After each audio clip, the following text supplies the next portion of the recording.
Hello everyone, my name is Silvano and welcome to my channel, Silvano Official. And today I want to talk about the death of Gojo Satoru and how the fans are always wish for the strongest Gojo Satoru to be revived to defeat Sukuna once and for all. So in this video, I just want to talk a little bit about how bad that idea actually is. So without any further ado, let's dive into the topic. The death of Gojo Satoru is truly one of the most shocking deaths ever happened. Not only it shocked the manga reader, but also shocked the anime watchers as well. And since Gojo Satoru's death in chapter 236, a lot of people have theorized and speculated that Gojo Satoru will come back to life to fight Sukuna, which is actually a bad idea that impacts not only on the story, but also the entirety of Jujutsu Kaisen, because basically Gojo Satoru is at the end of his development line, where in chapter 236 we finally found out that all this time Gojo Satoru has been wearing a mask to cover all the burdens he carries on his shoulders. We also know what his biggest wish is and also what his biggest regrets. The mask that covers everything about Gojo Satoru finally come off, showing the true identity of Gojo Satoru. Gojo, who actually wanted to accompany Sukuna at the top so that Sukuna wouldn't feel lonely, where their fight was the highest point of a fight in Jujutsu Kaisen, making their fight filled with high-level technique, with fighting tactics that are beyond comprehensible, where their fights can be that intense because in the Jujutsu Kaisen universe, only they can do such things like that. And with Gojo Satoru's death in this fight, it makes us realize that the title of the strongest is actually held by Ryomen Sukuna as the king of the curses. Because even though Sukuna seemed to have made a lot of mistakes in his fight with Gojo Satoru, you including me forget that Ryomen Sukuna is the only one who truly understands what Jujutsu really is. In fact, whatever Sukuna did in his fight with Gojo Satoru, Sukuna was probably always several steps ahead of Gojo Satoru from the start, where he used Mahoraga as a blueprint to slash over Gojo Satoru's infinity, where the preparation maybe which had been probably been made since his first fight with Gojo Satoru. In his first time reincarnated, Sukuna tries to gather as much information as possible about the new Japanese era until finally Sukuna is able to destroy the peak, the pillar of power that exists in the new Japanese era, which we all know in the end Gojo Satoru lost in his fight against Ryomen Sukuna. After we know the mask that Gojo Satoru has been wearing, in which he tries to remain tough and strong in order to provide a sense of safety and comfort to the people around him with his six eyes and infinity, the burden carried on Gojo Satoru's shoulder is very happy with the title of the strongest that has been bestowed to him, grows a mask that makes Gojo Satoru has to force himself to remain able and strong, to give the impression of being safe with Gojo who acts that he can. He is able to do anything, where over the time this mask become part of Gojo Satoru. Until at the last point of his journey, we finally know that Gojo cannot live alone without Tsukurugeto, who accompanies him as the strongest. Not to mention, Gojo being abandoned by Nanami and Yaga Masamichi makes Gojo Satoru have to do everything alone, which Gojo Satoru ends up unable to do everything. Being alone is his biggest weakness that Ryomen Sukuna doesn't have, which different from Ryomen Sukuna, who has been used to being alone since thousands of years ago. Sukuna doesn't need love and affection, unlike Gojo Satoru, who is still within the realm of human limits. After I've talked for a while, maybe you don't know where is the bad part if Gojo Satoru came back to life,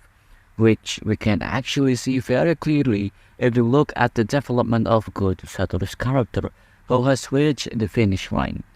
When someone has reached a finish line, clearly means there is nothing else that can be done, because basically that person is at the end of their journey, and this is what Gojo Satoru experienced. If indeed Gojo Satoru will come back to life, what kind of role will Gojo Satoru play? The answer is nothing. Actually, there are many people who already know that at the end of Gojo's fight against Sukuna, Gojo will die, because if Sukuna dies at the hands of Gojo Satoru, all of the other shamans won't get their portion to shine. This is something that many people already know and understand. But there are also many people who really believe that Gojo will win, and after Gojo loses, people can move on from Gojo's death, which is a fatal thing, because we can see Gojo Satoru's death as a moment of baton pass between Gojo Satoru and the other shamans, because with his death, the task that he has been carrying out all this time finally passed on to the next generation, so that we can see other shamans is shining, which we can immediately see in the next chapter, where we see Hakari fighting Rome, Yuji and Higuro fighting Sukuna, and Tagaba and Yuta fighting Kenjaku, which all of that will never happen if Gojo wins against Sukuna. With Gojo's death, it allows all the shamans in Jujutsu Kaisen to be able to get their own stage and character development. Maybe this is Gege Akutami's way of being able to give other characters the opportunity to be able to show that they can and are capable replacing Gojo to finish off Sukuna once and for all, which also represents the strength of the new generation in front of the old generation that has been in the world for too long.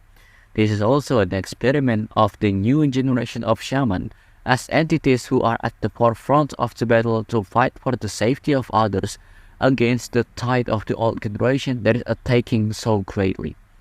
Because actually Jujutsu Kaisen really emphasized the main focus of its storyline with the concept of new generation versus the old generation, which is why I don't mention Kashima versus Sukuna before, because both of them are from the old era. With a concept like that, the victory of the shamans from the new generation, and I am really sure they will win, is a proof that they are able to fight against the tide of the old generation from the Heian era, which should not be allowed to reappear, which is already in the process this time. We can see a bright future from them, showing their big and strong shoulders so that they must be able to remove the root of all curses. That is the lesson that I can learn from the tragedy of Gojo Satoru's death, so it's actually not all dark and gloomy. Even if Gojo comes back to life, it's a bad move, because if Gojo comes back to life, the impression of this bad and past will be gone. All the development that he's done, all of his hard work up to the point of his last breath against Sukuna will all be in vain if Gojo Satoru come back to life, which I also doubt if Gojo Satoru really wants to fight Sukuna again, while he is now in the afterlife and has met all of his good friends, where in the afterlife scene from Gojo Satoru, it is explained that he is indeed unable to win against Sukuna, which means that here we can think of Gojo Satoru as a pillar of the world of Jujutsu Kaisen, and this pillar is unable to defeat Sukuna. So here the new generation's dependence on Gojo Satoru clearly makes the shamans weak, so they really need a new movement and initiation from the new generation of shamans to be able to develop themselves to cover the void that Gojo left behind, where we can clearly see that they are trying to fill that void, with Yuji, Hakari, Tagaba, and all of the others are trying their best to go against the tide of the Heian era, which is shaking too greatly in this new era. So, if Gojo Satoru come back to life, the impression of filling this void will also disappear. With Gojo Satoru that is coming back to life, it will be an interesting storytelling movement where the shamans who have leveled up get reinforcement as big as Gojo Satoru. The manpower they will have will grow very rapidly, all of which will contribute to eliminating the roots of all existing curses, which is a narrative terms will indeed look very interesting, but here it is clearly seen that it was impossible. This baton pass and filling the void and all of the development that they are currently building, all of the symbol of this new generation will not be able to materialize if Gojo Satoru come back to life. Apart from that, that is the biggest reason why Gojo Satoru cannot be revived, because Gojo Satoru is already at the end of his development, so if he is forced to remain present, then Gojo Satoru will become Naruto, because in Boruto Naruto Next Generation, Naruto has achieved his dream of becoming a Hokage, and in the Boruto Naruto Next Generation manga, Naruto is not allowed to take a break or retire or die. What actually happened after that in the Boruto Naruto Next Generation, when Naruto didn't complete his journey after he became a Hokage, Naruto is indeed seen as a character that is well loved by the fans. But with the price of Naruto experiencing a huge nerf, Naruto is still present but he can't do anything, which is probably something that Gege Akutami wants to avoid if Gege brings Gojo Satoru come back to life. I'm afraid that Gojo Satoru come back to life and he sees all of the shaman and others have succeeded in filling the void that Gojo Satoru has left. Gojo Satoru can't do anything other than being irrelevant and become an NPC.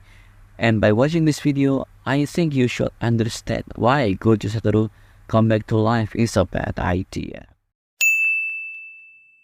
Finally, let's discuss why until now there are people who are still denial and still want Gojo Satoru to be alive, which indeed has several implications that support the theory of Gojo's resurrection. Like here, Gojo smiling in the last panel, which parallels the time when Gojo is died against Toji, making Gojo Satoru come back even stronger. This quote, which resembles a lot about this quote from Gojo's afterlife. This statement, which all of them are interesting, and if one of these indicators works as the true trigger of how Gojo Satoru being revived, Gojo's revival will make the same shocking waves as Gojo's death. But the problem is whether Gojo Satoru's return will make the story of Jujutsu Kaisen more interesting. My answer is no, because it is very clear that Gojo Satoru's return will only destroy the imbalance that is happening right now. The imbalance that will return to balance. And if you think the imbalance that will balance once again is a great idea, you should think more critically.